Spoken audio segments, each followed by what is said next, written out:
حضرت خبیب ان کی قید میں ہیں، تو ان کی کنیز تھی جس کا نام معاویہ، جو بعد میں جس نے اسلام قبول کیا، اس کے گھر میں حضرت خبیب بن عدی قید ہیں۔ تو یہ کنیز معاویہ جو ہیں یہ کہتی ہیں کہ ایسا بابرکت قیدی میں نے اپنی زندگی میں نہیں دیکھا تھا۔ کہا کہ میں نے ایک رات میں گئی ان کے کمرے میں، باہر سے میں نے دیکھا، کہا کہ حضرت خبیب بن عدی رضی اللہ تعالیٰ عنہ بند کمرے میں ہیں اور انگور کھا رہے ہیں۔ میں بڑی حیران ہوئی، نہ تو موسم انگوروں کا ہے، نہ بازار میں کہیں پر کوئی انگور نظر آتے ہیں، ان کے پاس کہاں سے آ گئے؟ یہ وہ غیبی رزق تھا جو اللہ رب العزت نے انہیں عطا کیا تھا۔ یہ نہیں ہو سکتا کہ کوئی شخص آقا صلی اللہ علیہ وسلم کی ذات کے لیے اپنی جان کو پیش کر دے اور اللہ اسے تنہا چھوڑ دے، ایسا نہیں ہوتا کبھی بھی۔ کوئی شخص حضور کے دین کا کام کرے اور اللہ اسے تنہا چھوڑ دے، یہ ممکن ہی نہیں ہے۔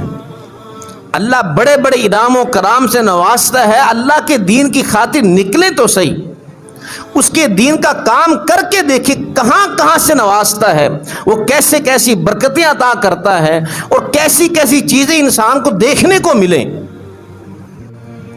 تو حضرت خبیب بن عدی رضی اللہ تعالیٰ عنہ وہ کنیز معاویہ کہتی ہیں کہ میں نے دیکھا کہ موسم نہیں انگوروں کا، وہ وقت نہیں ہے، بازار میں کہیں نہیں ہے، اور اگر بازار میں ہوتا ان کو لا کر دینے والا کوئی نہیں ہے، اور وہاں پر میں انگور دیکھ رہی ہوں، انگور کھا رہے ہیں۔ اب جن لوگوں نے آپ کو قید کیا ہوا تھا، جس دن کی شہادت کا انہوں نے ایک دن مقرر کر دیا کہ فلاں دن خبیب کو پھانسی دینی ہے۔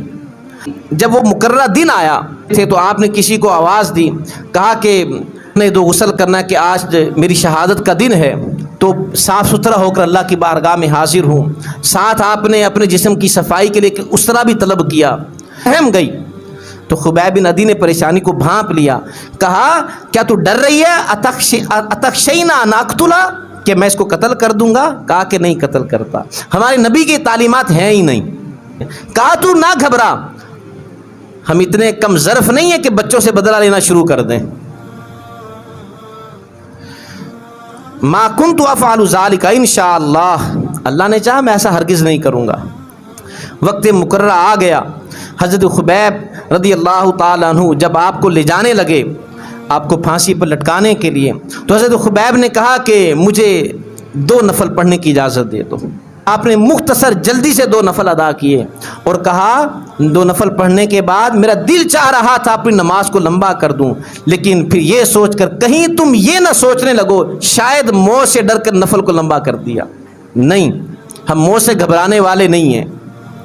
حضرت خبیب بن عدی رضی اللہ تعالیٰ عنہ جب ان کو بھی اس تختے پر جب لا کر کھڑا کیا گیا، اب یہاں پر بھی کسی نے تنزن کہا، یہاں پر بھی کسی نے سوال کر دیا، کہا کہ خبیب کیا ہی اچھا ہوتا کہ یہاں پر تمہاری جگہ تمہارے نبی ہوتے اور تم اپنے گھر میں آرام کر رہے ہوتے۔ آپ نے بعینہ وہی جواب دیا جو حضرت زید بن دسنہ نے دیا تھا، کہا میں اس بات کو بھی گوارا نہیں کرتا کہ نبی کے پاؤں میں کانٹا چبھے اور میں اپنے گھر میں آرام سے بیٹھا ہوا ہوں۔ تو آپ تختہ دار پر کھڑے ہو کر آپ دعا کر رہے ہیں، اللہم قد بلغنا رسالۃ رسولی کا، اے اللہ تو گواہ رہنا تیرے رسول کا پیغام ہم نے ان تک پہنچا دیا ہے۔ فبلغہ الغداۃ ما یصنع بنا، تو بھی ہمارے نبی کو ہماری حالت زار کی خبر دے دینا۔ اور پھر آپ نے وہاں پر تختہ دار پر کھڑے ہو کر مشرکین کے لیے جو دائیں بائیں کھڑے تھے ان کے خلاف دعا کی، کہا اللہم احصیہم عددا واقتلہم بددا ولا تغادر منہم احدا، یا اللہ ان کی تعداد کو کم کر دے، ان کو منتشر کر کے ہلاک کر دے، ولا تغادر منہم احدا، ان میں سے کسی کو زندہ نہ چھوڑنا۔